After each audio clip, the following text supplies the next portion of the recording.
In the 9th century, Norway was a land deeply divided, a rugged terrain where power was as fractured as its dramatic coastline. This vast territory was split into dozens of small kingdoms and regions, each governed by its own king or local chieftain, creating a complex web of competing interests and endless territorial disputes. The year was 872 CE, and the waters of Hafrsfjord, near what would become modern-day Stavanger, would soon witness an event that would reshape Norwegian history. The landscape of 9th century Norway was a testament to nature's raw beauty and power. Deep fjords carved through ancient mountains, creating natural harbors and waterways that would prove crucial to the Norse way of life. The air was thick with the mingled scents of sea spray and wood smoke from countless settlements dotting the coastline. These settlements were connected not by roads, but by the sea, where legendary longships cut through the waters with their dragon-headed prows piercing the mist. The Norse people of this era had already established themselves as masters of maritime technology and warfare.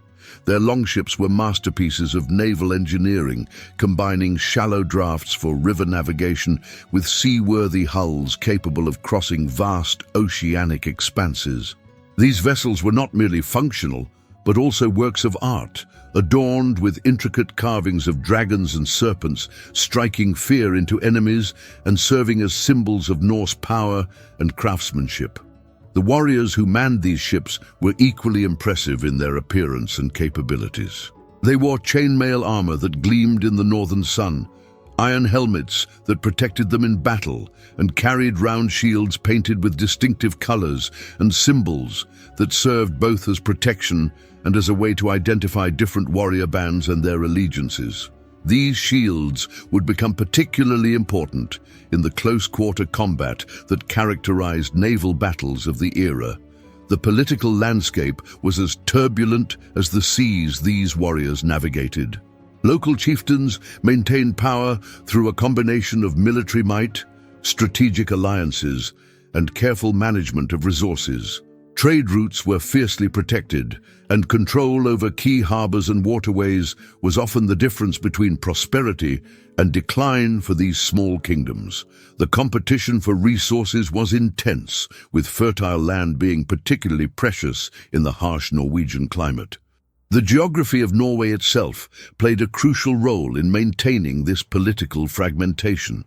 The country's mountainous terrain and deeply cut coastline created natural barriers between communities, leading to the development of distinct local identities and power centers. These geographical features made communication and travel between regions challenging, particularly in the harsh winter months, further reinforcing the independence of local rulers. This was the complex and dynamic world that would serve as the backdrop for the Battle of Hafrsfjord, a confrontation that would ultimately lead to the birth of a unified Norwegian kingdom. The stage was set for a clash that would not only change the political landscape of Norway, but would also have far-reaching consequences for the entire Norse world, influencing patterns of settlement and exploration for generations to come. In this tumultuous period, the fjords themselves became silent witnesses to the impending transformation of Norse society. These waters, which had long served as highways for trade and raiding, would soon become the theatre for one of the most significant naval battles in Norwegian history, a battle that would determine whether Norway would remain a patchwork of competing kingdoms or emerge as a unified nation under a single crown. At the heart of this epic tale stands Harold Fairhair, a remarkable figure whose ambition and determination would forever change the course of Norwegian history. As the young king of Vestfold, Harold embodied the warrior king ideal of the Viking Age.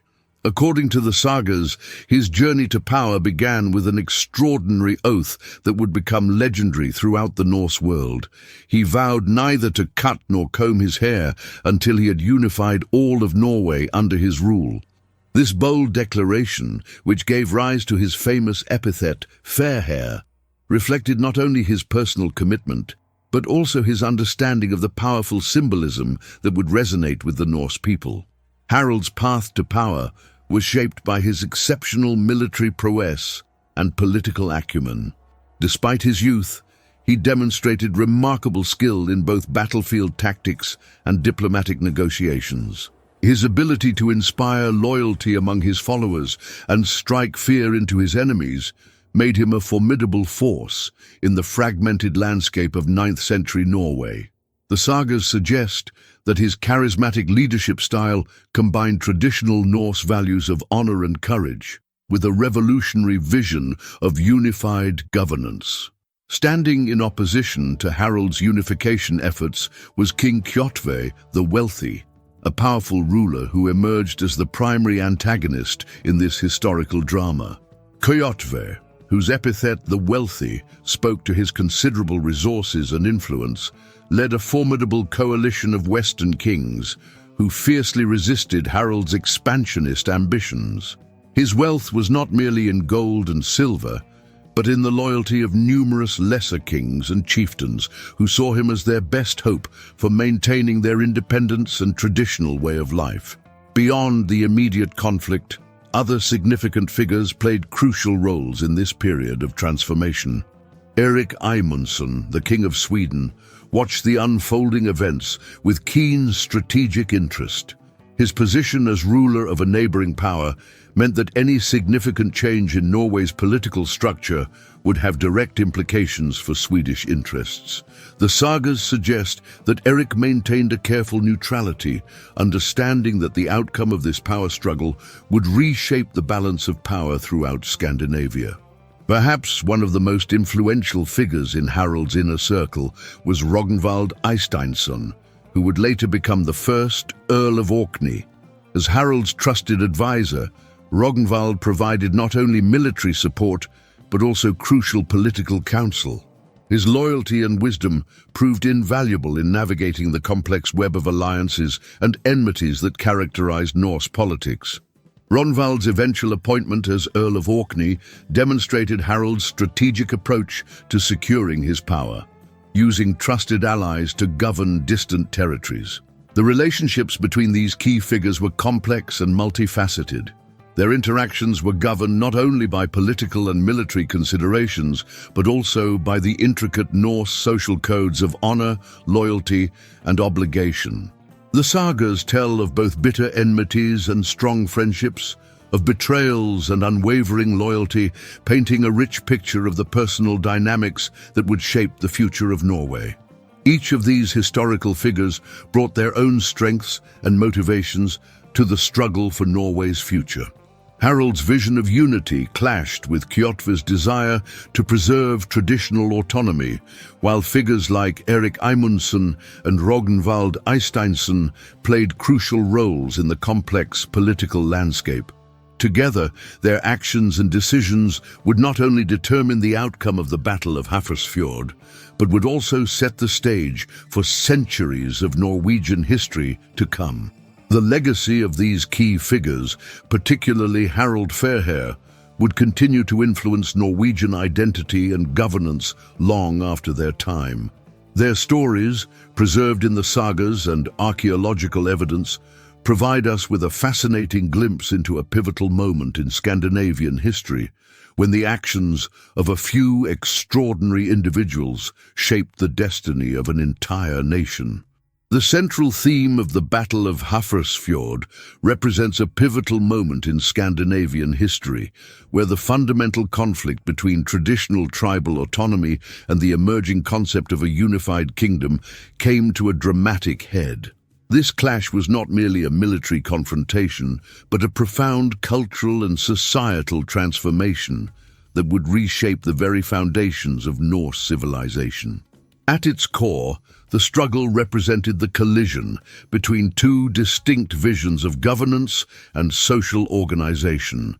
The traditional Norse system, which had evolved over centuries, was built upon a complex network of independent chieftains, local kings, and tribal alliances.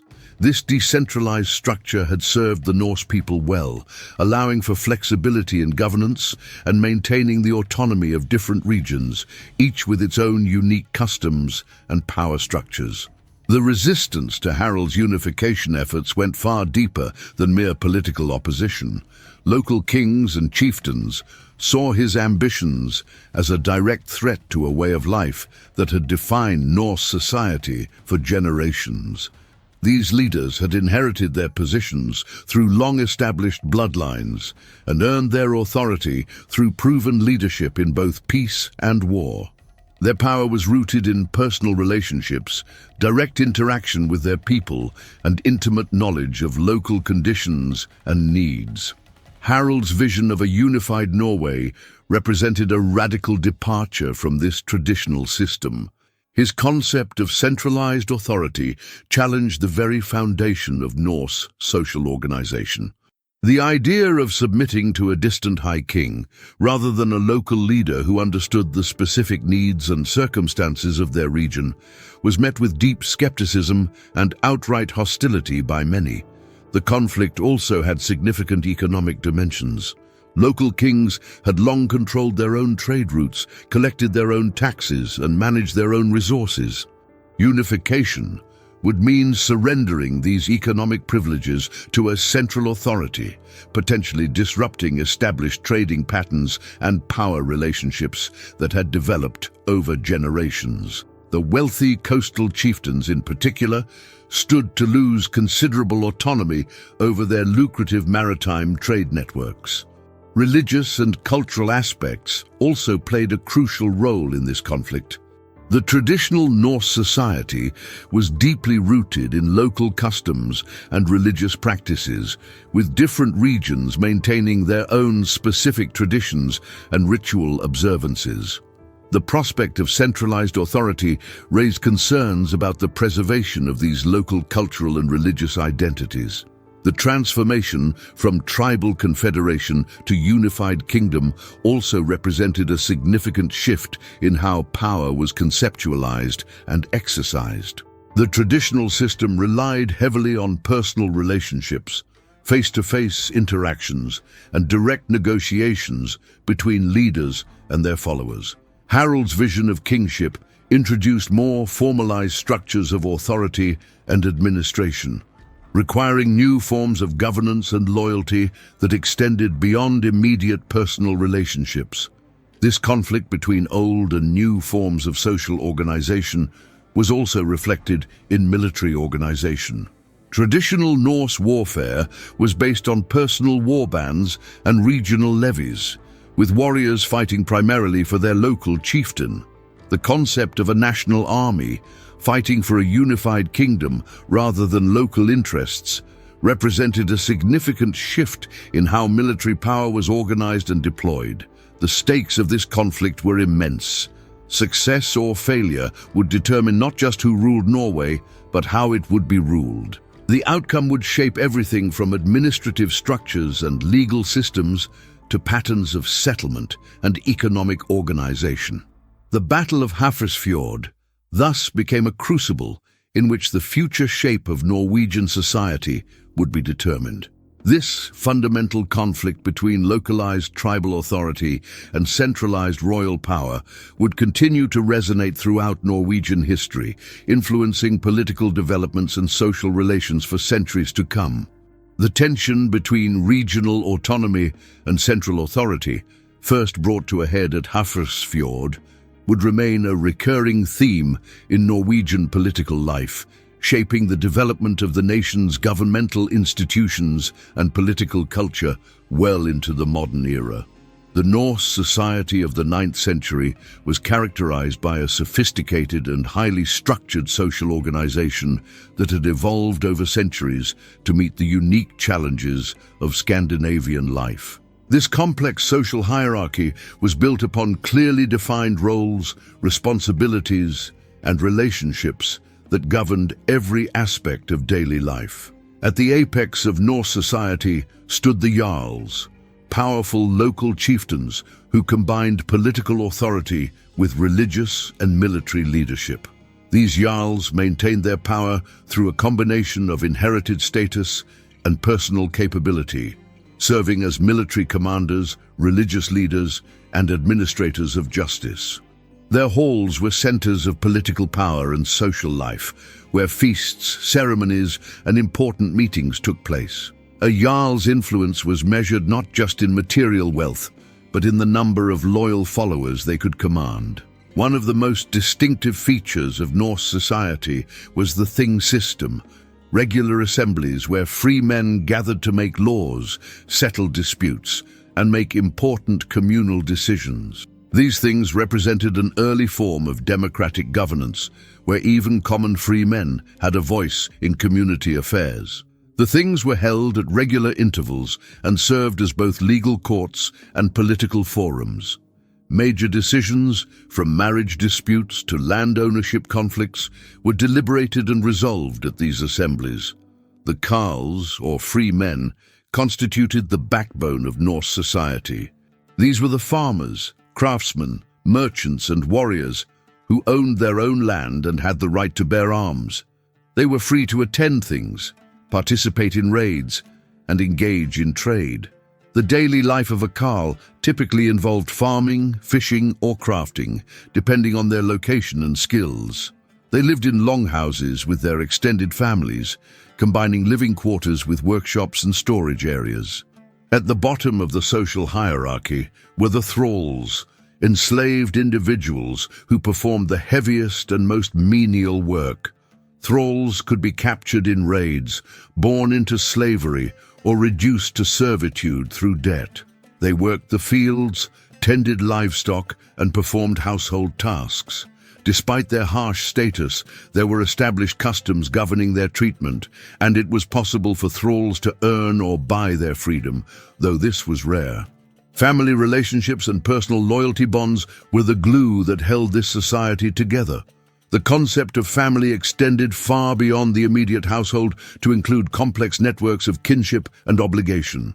Blood feuds and honor disputes were taken extremely seriously, as a person's reputation and that of their family were inextricably linked. Marriage alliances were carefully arranged to strengthen political and social bonds between families. The role of women in Norse society was relatively progressive for the medieval period.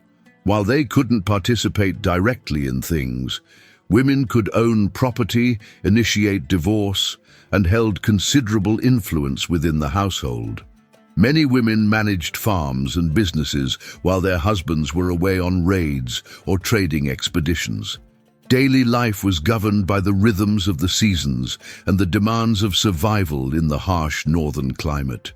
The summer months were filled with intensive farming activity, fishing and trading expeditions. Winter was a time for indoor crafts, storytelling, and maintaining social bonds through feasting and celebration. The great halls of chieftains served as community centers where people gathered to share news, settle disputes, and celebrate important occasions. Religion permeated every aspect of daily life. The Norse gods were seen as active participants in human affairs, and religious rituals were integrated into all major activities. Festivals marked the changing of seasons, successful harvests, and important life events. Local priests often combined religious authority with political leadership. This intricate social structure, based on personal relationships and local loyalties, posed a significant challenge to Harold's unification efforts. The very strength of these local bonds and traditional systems of governance made it difficult to impose a centralized authority. People's primary loyalty was to their immediate lord and community, not to an abstract concept of a unified kingdom. The challenge of unification was not just military but cultural. It required fundamentally changing how people thought about authority and community. The success or failure of social and political change in this environment depended heavily on the ability to work within existing social structures while gradually transforming them. Understanding this complex social fabric is crucial to appreciating both the challenges Harold faced in his unification efforts and the magnitude of his eventual achievement in creating a unified Norwegian kingdom.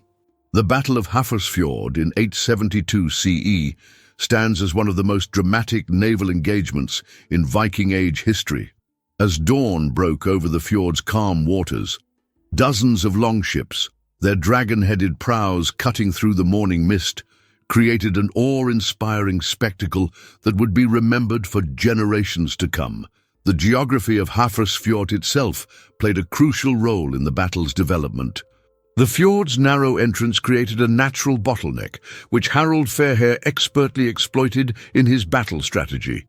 He positioned his fleet in a defensive formation at the fjord's mouth, forcing his opponents to engage on his terms. The steep, rocky cliffs surrounding the fjord acted as natural amphitheaters, amplifying the sounds of battle and creating an atmosphere of terrifying intensity. As the sun rose, the air filled with the deep, resonant calls of war horns echoing off the fjord's walls. Hundreds of oars moved in perfect synchronization, propelling the warships forward with precision and power. The sight must have been both beautiful and terrifying. Dozens of longships, their shields glinting in the morning light, their sail-furled masts standing like forest of spears against the sky. The initial clash was catastrophic in its violence. Ships collided with splintering force as warriors sought to gain footholds on enemy vessels. The first moments of combat were characterized by a hail of missiles, arrows, spears, and throwing axes arced through the air, while shields splintered under the impact. The berserkers, Harold's elite warriors, led the charge with their distinctive battle cries that struck terror into their opponents' hearts. These fearsome warriors, possibly in altered states of consciousness, fought with legendary fury that would be celebrated in sagas for centuries. The battle evolved into a series of brutal ship-to-ship engagements. Warriors fought across the gunwales of their vessels, attempting to board enemy ships while maintaining their own balance on the rolling decks. The confined space of the fjord meant that ships could not easily maneuver away from combat, leading to sustained periods of close-quarters fighting. The water began to turn red with blood, while broken oars and shattered shield fragments floated among the waves. The pivotal moment of the battle came when Harold's forces managed to break through the center of the enemy fleet's formation. This tactical masterpiece involved a concentrated push by Harold's best ships and warriors, driving a wedge into the heart of the opposition's line. The breakthrough created chaos in the enemy ranks as their carefully maintained formation began to disintegrate. King Kjotve the Wealthy, seeing his carefully planned defense crumbling, attempted to salvage the situation by ordering a strategic retreat. However, the narrow confines of the fjord made this maneuver extremely difficult. Harold's forces, sensing victory, pressed their advantage relentlessly. The retreat quickly turned into a rout as individual ships tried to escape, only to be hunted down by Harold's pursuing vessels. The aftermath of the battle was as significant as the engagement itself. Many of the surviving nobles and their followers, facing the choice between submission to Harold's rule or exile, chose to leave their homeland. This led to a significant exodus, with many warriors and their families setting sail for Iceland, the Faroe Islands, and other North Atlantic territories. This migration would have long-lasting implications for the settlement and culture of these regions. The battle's conclusion signified more than just a military victory. It represented the birth of a unified Norwegian kingdom. The waters of Hafrsfjord, which had witnessed such terrible violence, now became a symbol of national unity. The cost in lives was tremendous, but the political impact was even greater. Harold's victory effectively ended the age of small kingdoms in Norway, ushering in a new era of centralized power. Archaeological evidence from the battle site, including weapons, ship fragments, and personal items recovered from the fjord's bottom, continues to provide new insights into this pivotal engagement. These artifacts help verify the historical accounts and provide tangible connections to this crucial moment in Norwegian history. Today, the Three Great Swords Monument, Swords in Rock, stands at Hafrsfjord, commemorating this battle that transformed Norway from a collection of separate kingdoms into a unified nation. The Battle of Hafrsfjord was not only a pivotal military and political event, but also became deeply embedded in Norse cultural and intellectual tradition through its preservation in skaldic poetry. The most famous of these accounts, the Raven's Song, stands as both a literary masterpiece and a crucial historical document that has helped preserve the memory and significance of this transformative battle. Skaldic poetry represented the highest form of literary art in Norse culture, combining complex metrical structures with intricate systems of metaphor and allusion. These poems were far more than mere entertainment. They served as sophisticated vehicles for historical preservation, political commentary, and cultural memory. The skalds who composed these works were highly trained professionals who often served in royal courts, where their abilities to compose and memorize complex verses made them living repositories of historical and cultural knowledge. The metaphorical language used in these poems, known as kennings, created a rich tapestry of imagery that reflected Norse worldview and values. When the skalds described swords as wolf bites, they were drawing connections between the predatory nature of wolves and the deadly efficiency of Viking weapons. Similarly, referring to blood as Odin's wine not only created a vivid image, but also connected the battle to divine purposes, suggesting that the bloodshed was an offering to the gods themselves. These poetic descriptions served multiple purposes. On one level, they transformed the brutal reality of battle into art, making it possible to commemorate and remember the events without diminishing their significance. The complex, metaphorical language also served as a method of encoding information.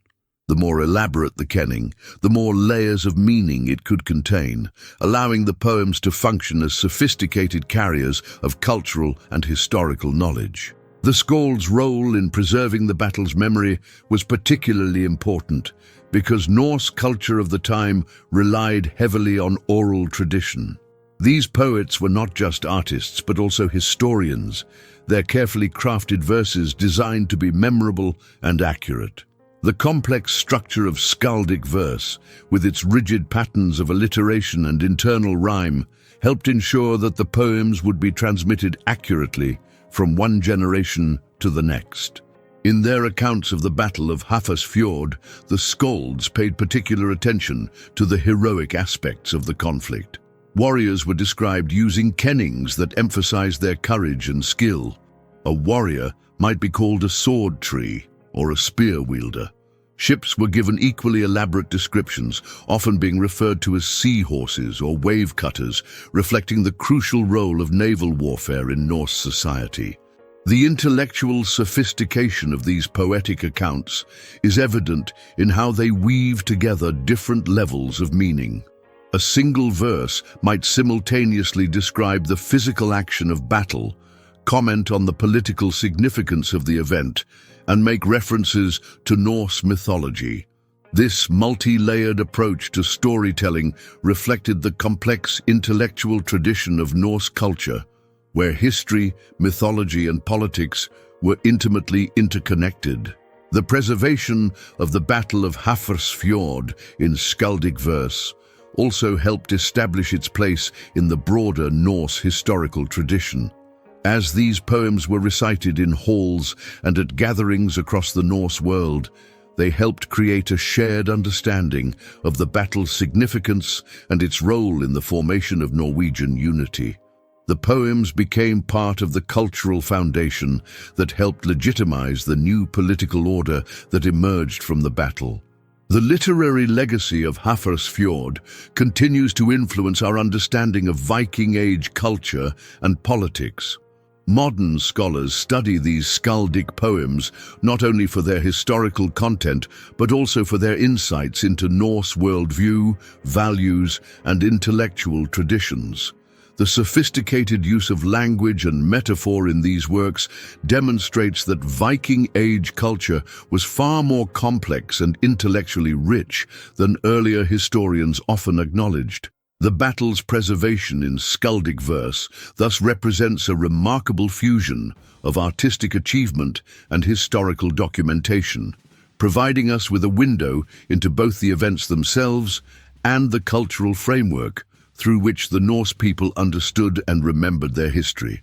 The Battle of Hafrsfjord and Harald's subsequent victory had far-reaching consequences that reshaped not only Norway, but the entire Norse world.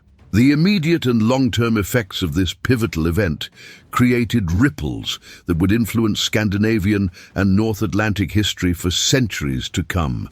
The most immediate consequence was the political unification of Norway. For the first time, the various petty kingdoms and chieftainships were brought under a single crown, creating a centralized authority that could coordinate resources, levy taxes, and maintain a more organized military force. This unification led to the establishment of new administrative systems, as Harald needed to govern his expanded territory effectively. He appointed loyal jarls to oversee different regions, creating a primitive but effective bureaucratic structure. Perhaps the most dramatic consequence was the massive wave of migration that followed Harald's victory. Many of the defeated chieftains and their followers, unwilling to submit to centralized authority, chose exile over submission. This exodus, known as the landnam, land-taking, led to the settlement of previously sparsely populated or uninhabited lands across the North Atlantic. The most significant destination was Iceland, which saw its first major wave of Norse settlement directly resulting from Harald's unification of Norway. This migration had profound demographic and cultural implications. The settlers who left Norway were often from the most influential and wealthy families, taking with them not only material wealth, but also cultural traditions, legal concepts, and social practices. Iceland, in particular, became a repository of Norse culture, preserving many traditions that would eventually be lost or modified in Norway itself. The Icelandic Commonwealth, established by these settlers, would go on to produce the great sagas that preserved much of what we know about Viking Age history and culture. The expansion of Norse settlement created new trade networks across the North Atlantic. The settlements in Iceland, the Faroe Islands, and later Greenland established new maritime routes that connected Scandinavia with these frontier regions. These routes facilitated not only trade in goods, but also the exchange of ideas, technologies, and cultural practices. The settlers maintained connections with their homeland, creating a complex web of commercial and cultural relationships that enriched both the colonial and metropolitan regions. The unification of Norway also had significant economic consequences. The centralization of power allowed for more organized trade and the development of urban centers. Towns like Trondheim and Bergen grew in importance as administrative and commercial centers. The unified kingdom could better regulate trade, collect taxes, and protect merchants, leading to increased prosperity and the development of more sophisticated economic systems. Military organizations also evolved as a result of Harald's victory. The unified kingdom could maintain a more professional military force and coordinate defensive efforts more effectively. This led to changes in shipbuilding, weapons production, and military training. The Norwegian fleet became more organized and standardized, setting patterns that would influence naval warfare throughout the Viking Age. The religious landscape was also affected. While Norway remained pagan for over a century after Hafrsfjord, the centralization of power under Harald created structures that would later facilitate the introduction of Christianity. The existence of a unified kingdom made it easier for later rulers to implement religious changes throughout the territory. Diplomatically, the creation of a unified Norway altered the balance of power in Scandinavia. Norway became a more formidable player in regional politics, able to negotiate with other kingdoms like Denmark and Sweden on more equal terms. This had lasting implications for Scandinavian political relationships and alliances. The cultural impact extended beyond the immediate Norse world. The expansion of Norse settlement and trade routes brought increased contact with other cultures, from the Celtic lands of Britain and Ireland to the distant shores of North America. This led to cultural exchange and integration that would influence art, language, and social practices across a vast geographic area. The legal and administrative systems developed under Harald's unified kingdom would influence Norwegian governance for centuries. While the initial structures were relatively primitive, they set patterns for royal administration, tax collection, and legal proceedings that would evolve into more sophisticated systems over time. These various consequences of Harald's victory at Hafrsfjord demonstrate how a single battle could set in motion changes that would transform not just a single kingdom, but an entire cultural sphere. The effects of this transformation continue to influence our understanding of medieval Scandinavia and the development of North Atlantic societies. The Battle of Hafrsfjord stands as one of the most pivotal moments in Norwegian history, leaving an indelible mark that resonates through the centuries to the present day. As we reflect on this momentous clash that took place around 872 CE, we can truly appreciate how it fundamentally shaped the destiny of an entire nation and its people. The battle's significance extends far beyond its immediate military outcome, as it represents the birth of unified Norway under King Harold Fairhair's rule. Today, visitors to the city of Stavanger can witness a powerful testament to this historic event in the form of the Sverd I Fjell monument, or Swords in Rock. This striking memorial features 3 bronze swords planted firmly into the rocky ground, each standing over 30 feet tall. The largest sword represents King Harold's victory, while the 2 smaller ones symbolize the defeated kings. This modern tribute serves as a constant reminder of the battle that forged a nation and continues to inspire new generations of Norwegians and visitors alike. The battle's legacy extends deep into Norway's cultural identity and national consciousness. It marked the end of the fragmented petty kingdoms and the beginning of a centralized Norwegian state, establishing administrative systems and governance structures that would evolve into modern Norway.